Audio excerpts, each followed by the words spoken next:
I'm Nancy. And I'm Amelia. And welcome to the Carfrae podcast. Happy to have you here. What's the topic today? Right. Well, this is really based a bit on our experience working with organizations.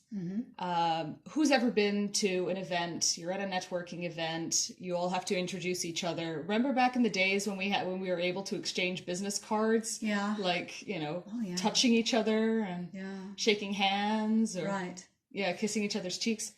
But remember back in those days? Yeah. Well, we've all had that moment where we're stuck at a table, we're talking, or we're waffling.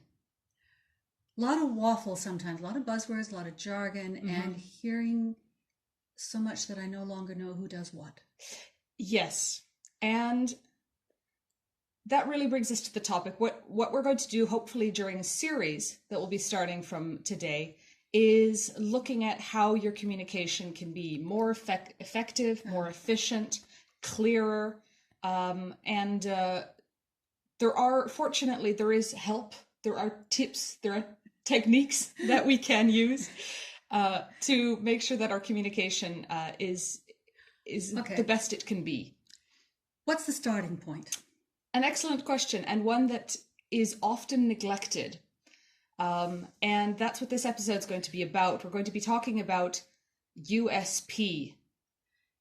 Unique selling proposition. Exactly, unique selling proposition. It's a term from the marketing world, but it is a very effective one to always bring you back to the essence. So it's not just commercial. It's not about my product and what I'm putting in a box. It's not. It is not. It is basically, in a nutshell, what makes you you, or what makes your organization your organization.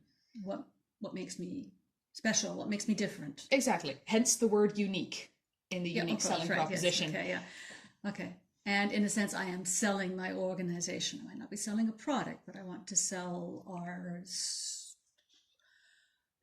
service, our point, why we are there. Exactly. Selling is all about convincing, and we all need to be convincing people at some point. Now, this is not my mission statement or It's my not. vision statement. It's none You of are buzzwords. 3 steps ahead from where we want to be starting. Okay. Dial it right back. And that's where we often don't start at the beginning. That's where, indeed, people often don't start at the beginning. And the very beginning, the unique selling proposition really goes back to the core. It's not even about communications. Let go of the communications for a second and actually focus on what it is you even want to communicate about before you start talking. Right. I can't tell others what it is that I do, what my organization does, if I don't know myself. I can't tell them what makes me special if I have not yet defined clearly what is special. Exactly. Okay. Now, the word that often goes hand in hand with a USP is differentiation. And this is one particularly with organizations, because in the commercial world, most companies are aware of who their competitors are, who they're sharing market share with, who they're next to on the supermarket shelf, if you were. Right. But in the organization world, that is also something you really do need to consider. Especially in these days when a lot of us are thinking about expanding our member base, or even talking about not members, but clients or users. Who are we trying to reach? It can often, do they know that we're here, and do they know what we do? Yeah, and on the surface, it can often seem very, very similar. Yeah. And it doesn't help that when it comes to organizations, their names, for example, their acronyms, it can all appear very, very similar, which means that when you just hear the name, when you see the acronym, when you're introduced to a representative of the organization, it can all seem to blend together.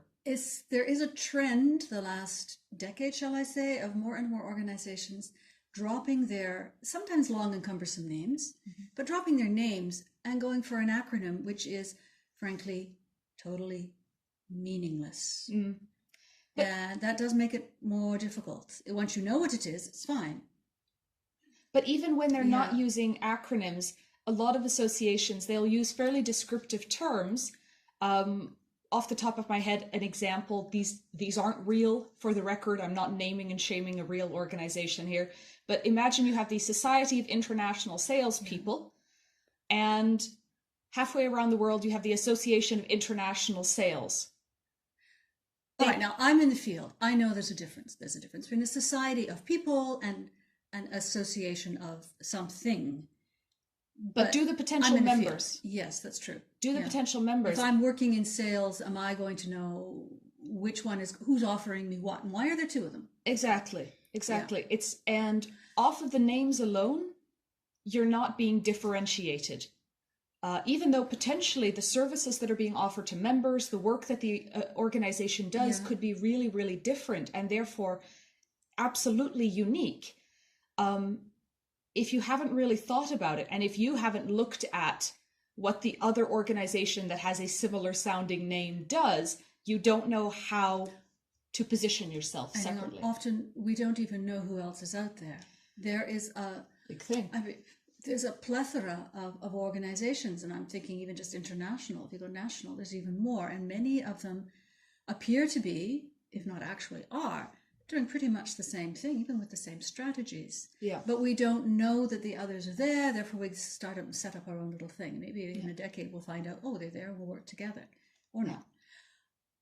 So yes, that is a big item. That's before your starting point, actually, is who else is out there and what are we doing that they're not doing? Exactly. What makes us different? What are we doing that nobody else is doing?